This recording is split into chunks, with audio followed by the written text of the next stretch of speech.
Assalamualaikum warahmatullahi wabarakatuh. Perkenalkan, nama saya Muhammad Rizkia dengan NIM 32119049, Prodi Elektronika 4B. Di sini saya akan menjelaskan aplikasi penggerak elektrik pada blender. Yang pertama itu pengertian motor listrik. Motor listrik adalah alat untuk mengubah energi listrik menjadi energi mekanik. Alat yang berfungsi sebaliknya, yaitu mengubah energi mekanik menjadi energi listrik, disebut generator atau dinamo. Prinsip kerja pada motor listrik. Pada motor listrik, tenaga listrik diubah menjadi tenaga mekanik. Perubahan ini dilakukan dengan mengubah tenaga listrik menjadi magnet yang disebut sebagai elektromagnet. Sebagaimana kita ketahui bahwa kutub-kutub dari magnet yang senama akan tolak-menolak, dan kutub-kutub tidak senama sebaliknya, yaitu tarik-menarik. Maka kita dapat memperoleh gerakan jika kita menempatkan sebuah magnet pada sebuah poros yang dapat berputar, dan magnet yang lain pada suatu kedudukan yang tetap. Jenis-jenis motor listrik. Motor listrik dibagi menjadi dua jenis, yaitu motor listrik arus bolak-balik dan motor arus searah, AC dan DC. Yang AC dibagi lagi menjadi dua, yaitu sinkron dan induksi. Di induksi sendiri terbagi lagi menjadi dua, yaitu satu fase dan tiga fase. Yang motor DC ada separately excited dan self-excited. Yang self-excited sendiri dibagi menjadi tiga bagian, yaitu seri, campuran, dan shunt. Kita masuk ke pembahasan motor listrik pada blender. Pengertian blender merupakan salah satu alat rumah tangga listrik atau ARTL yang digunakan untuk menghancurkan atau menghaluskan bahan makanan.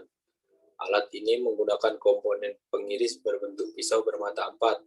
Pisau ini berputar melalui kopel roda-roda gigi dari karet ke poros motor yang berputar. Pada badan atau bodi blender terpasang sebuah saklar yang berfungsi untuk menghidupkan dan mengatur kerja motor. Ini merupakan bagian-bagian pada blender. Yang pertama ada selektor, habis itu kumparan bantu, lamel komutator, stato, alur kumparan rotor, roda transmisi, karbon, rotor, kumparan utama stator, dan alas bodi. Ini merupakan bagian intinya.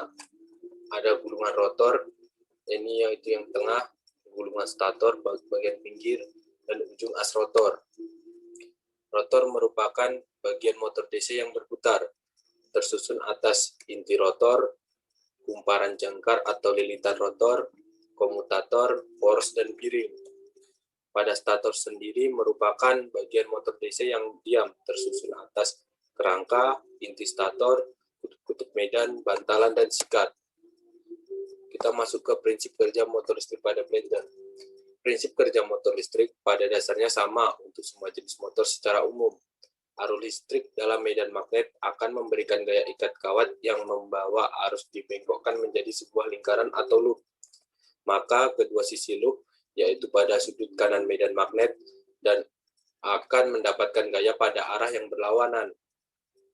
Pasangan gaya menghasilkan tenaga putar atau torsi.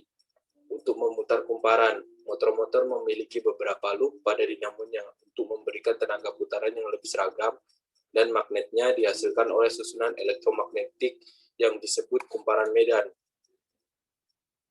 Bagaimanakah prosedur kerja blender? Motor listrik sendiri dikenal sebagai alat yang mengubah energi listrik menjadi energi kinetik atau energi gerak. Motor listrik inilah yang memutar pisau blender dengan cepat sehingga dapat menghancurkan buah, sayur, dan masakan, ataupun yang lainnya. Pada motor blender terdapat beberapa komponen elektronik seperti kapasitor, resistor, dioda, dan induktor.